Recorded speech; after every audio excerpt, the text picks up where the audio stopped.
Irmãos e irmãs, vamos refletir sobre as lições que o tempo nos preservou.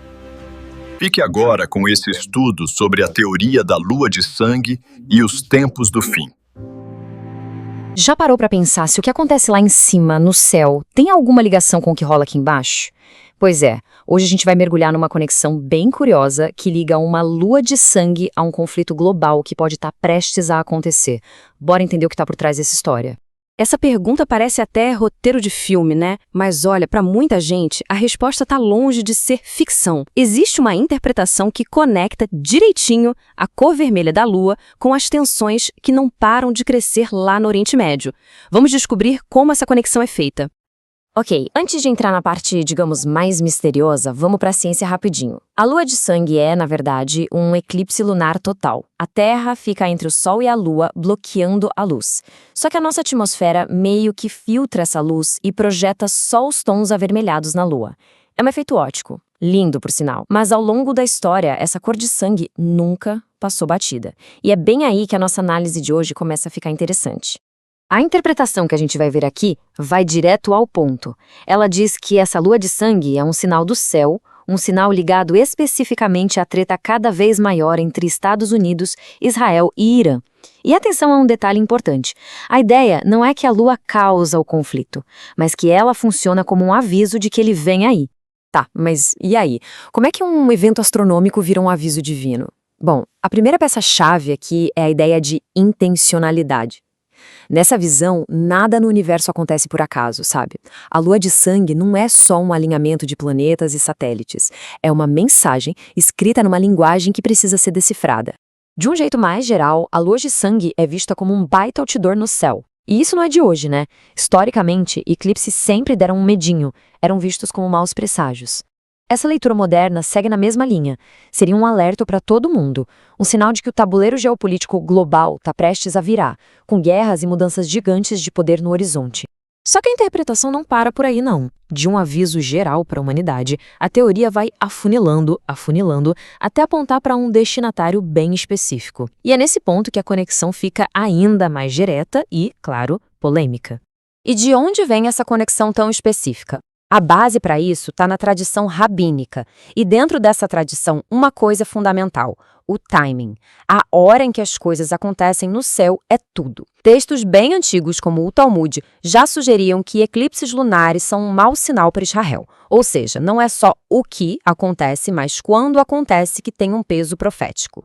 E aqui vem o pulo do gato dessa teoria, a sincronicidade. O eclipse da lua de sangue não rolou num dia qualquer. Ele coincidiu com o Purim. E o que é o Purim? É um festival judaico que celebra justamente a salvação do povo judeu de um plano de extermínio lá na antiga Pérsia, o que hoje basicamente é o Irã. Para quem defende essa interpretação, isso não é coincidência nem aqui nem na China. É um aviso gritante com o endereço certo, Israel.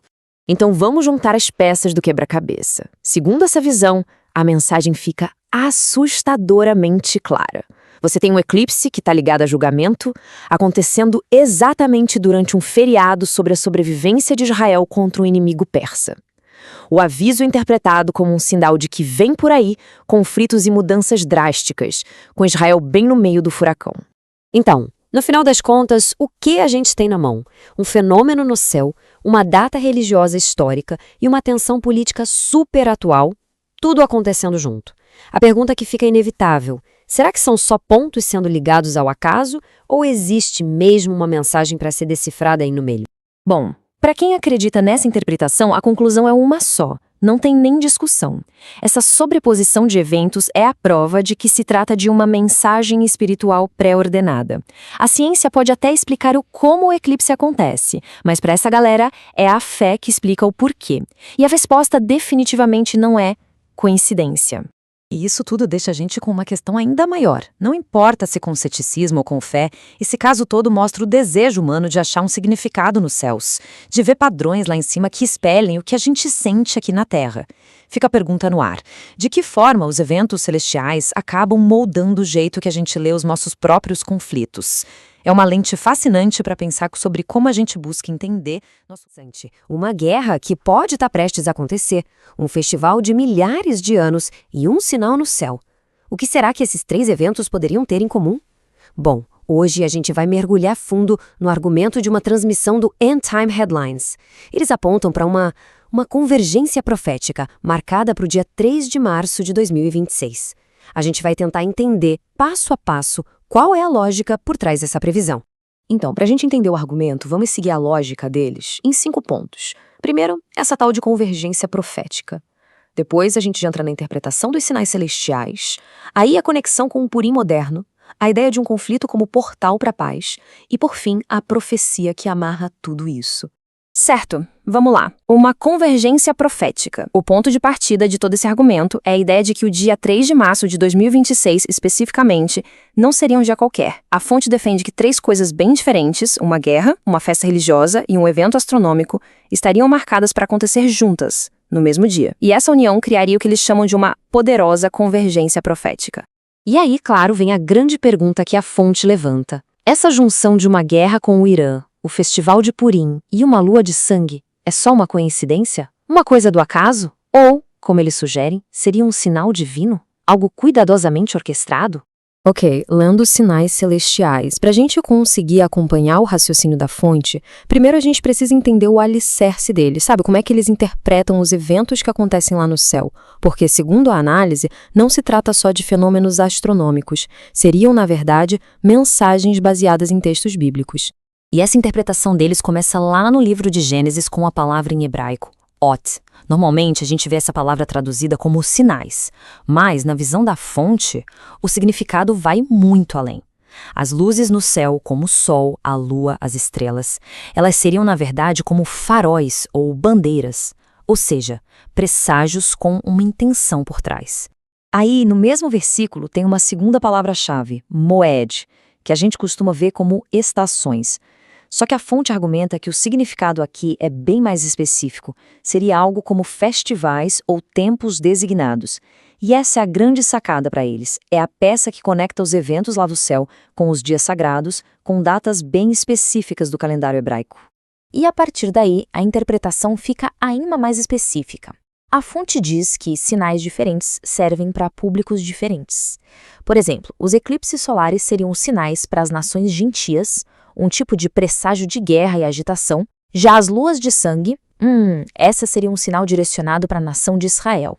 E elas indicariam guerra, agitação e principalmente grandes transições de poder, ainda mais se acontecerem durante os dias de festa. Certo, vamos para a terceira parte, o Purim moderno. É aqui que a gente chega no que talvez seja o coração de todo o argumento deles. A fonte faz uma conexão direta, uma linha reta mesmo, entre a história antiga do Purim e a situação geopolítica de hoje com o Irã. Então, só para a gente relembrar rapidinho a história de Purim. É sobre Esther, uma jovem judia que, contra todas as probabilidades, vira rainha da Pérsia. Aí entra o vilão, Amã, um conselheiro do rei que arma um plano para simplesmente exterminar todo o povo judeu. Mas a Esther, muito corajosa, arrisca a própria vida e intervém. O plano maligno é revelado e, numa reviravolta incrível, tudo muda. O povo judeu é salvo e os inimigos é que são derrotados. O ponto central de tudo é essa reversão.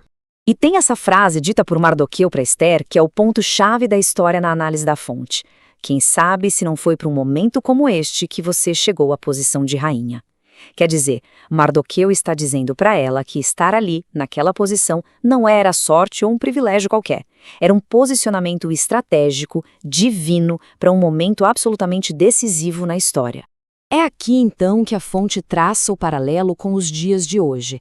A lógica deles é a seguinte: o antigo Império Persa é comparado com a República Islâmica do Irã. O plano de genocídio de Haman é visto como um espelho das ameaças do regime atual contra Israel.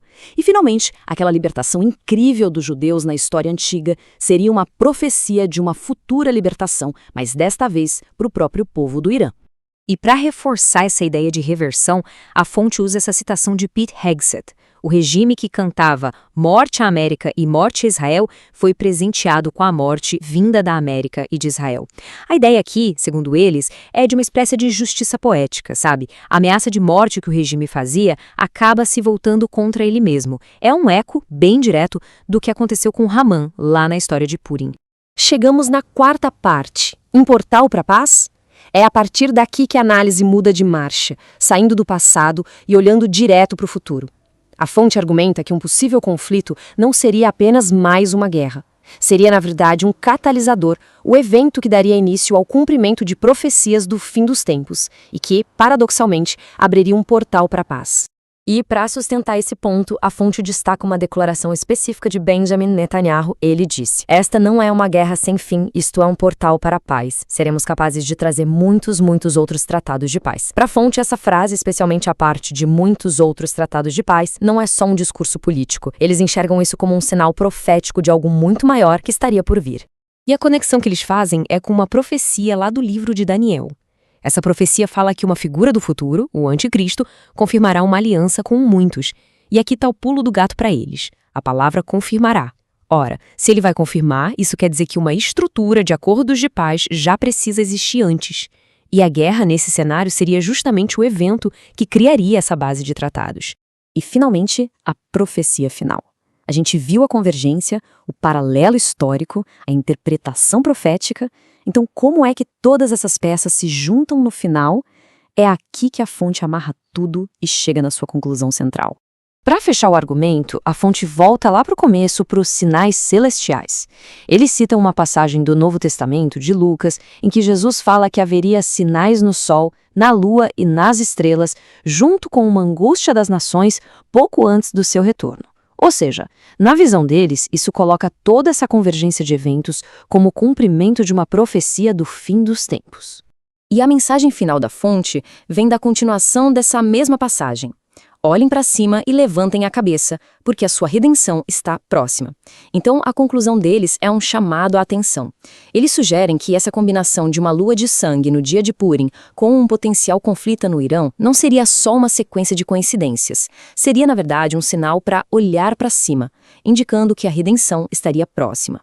Uma interpretação, no fim das contas, que conecta diretamente os acontecimentos aqui na Terra com sinais cósmicos.